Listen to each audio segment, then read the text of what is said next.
From the hottest summer from the White House kitchen garden, this is West Wing Week. Welcome to the West Wing Week, your guide to everything that's happening at 1600 Pennsylvania Avenue. This week, the White House hosted PTA Day and the annual Iftar dinner. And the president addressed the drought and spoke with NASA's Curiosity team, while the administration began accepting applications for the Deferred Action for Childhood Arrivals program. That's August 10th to August 16th, or Dream Day. Consideration of deferred action. Friday was PTA Day at the White House, featuring an Open for Questions online Q&A with Director of the Domestic Policy Council, Cecilia Munoz, and PTA President, Betsy Landers. I'm excited to have you here, and I'm personally excited to be part of this because, as you heard, the most important thing I do is be a mom. Parents play a tremendously important role, without which we can't hope to be successful in making sure we meet our goals for our children's education in this country. That evening, the president hosted an Iftar dinner, marking Ramadan in the state dining room of the White House, continuing the annual tradition that began under President Clinton and continued under President George W. Bush. Hold sacred. Foremost among them is freedom of religion. It's enshrined in the First Amendment of our Constitution, and it runs through the history of this House, a place where Americans of many faiths can come together and celebrate their holiest of days, and that includes Ramadan. Thomas Jefferson once held a sunset dinner here with an envoy from Tunisia, perhaps the first Iftar at the White House more than 200 years ago. And some of you, as you arrived tonight, may have seen our special display, courtesy of our friends at the Library of Congress, the Quran that belonged to Thomas Jefferson.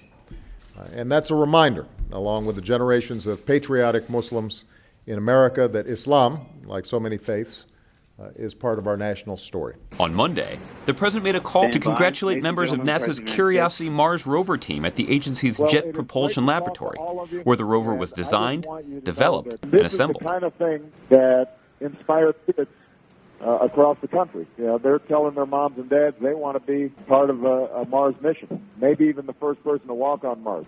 And that kind of inspiration is the byproduct of work that you guys have done.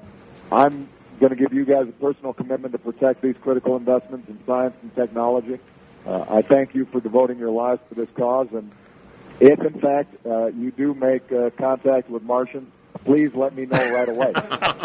Later, in Iowa, the president toured the McIntosh family farms in Missouri Valley to see firsthand the impact of the historic drought on farmers and ranchers in the nation's heartland. There, he reiterated a call for Congress to pass the Farm Bill and announce new administrative initiatives to help farmers and others hurt by the drought. The best way to help these states is for Congress to act. They need to pass a farm bill that not only helps farmers and ranchers respond to natural disasters, but also makes necessary reforms and gives them some long-term certainty.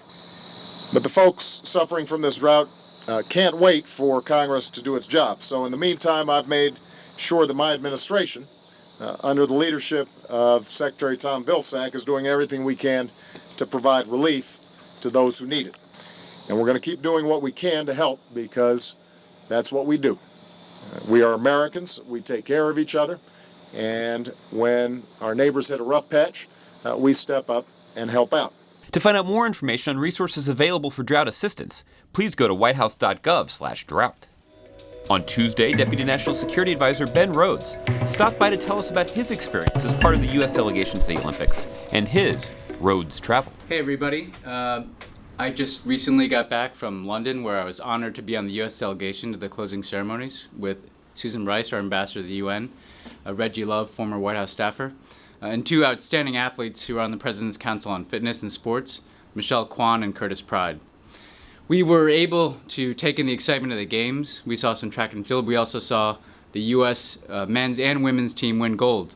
Running up our medal count, and the U.S. was able to decisively win the most gold medals and most medals, and we, of course, were able to thank some of our athletes. It was amazing to meet not just some professional athletes, like the basketball players, but also some true amateurs, including athletes, for instance, who have other jobs. One athlete I spoke to is both a multiple-time Olympic athlete as well as a school teacher.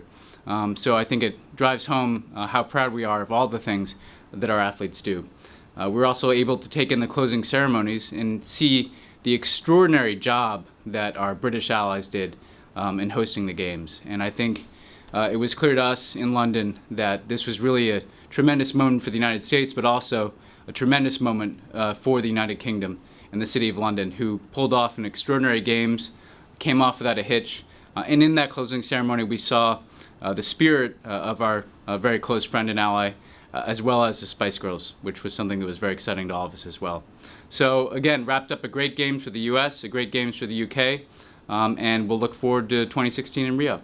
Wednesday was Dream Day, when the administration began accepting applications for the Deferred Action for Childhood Arrivals program. Certain immigrants who were brought to the United States as young children will be able to avoid the threat of deportation and obtain an employment authorization for 2 years by filling out the forms that can be found at uscis.gov/childhoodarrivals. To find out more information on any of these topics or to see complete videos of these events, go to whitehouse.gov.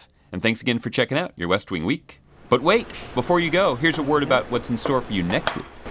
On Monday, we are celebrating the Children's State Luncheon for the first time at the White House, and I am so excited because this is when they really learn about good food and how good food should be.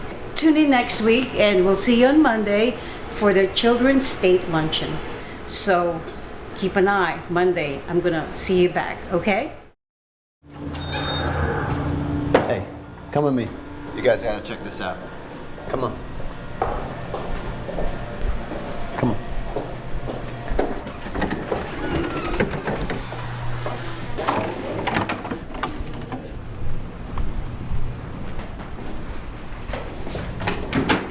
Come on.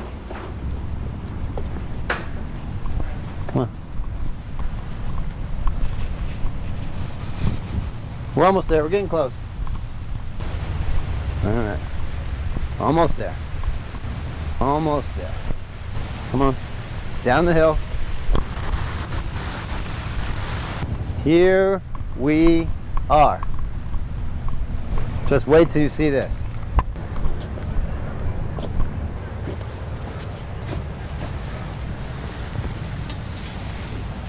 This is the beginnings of the biggest watermelon the White House has ever seen. Congratulations.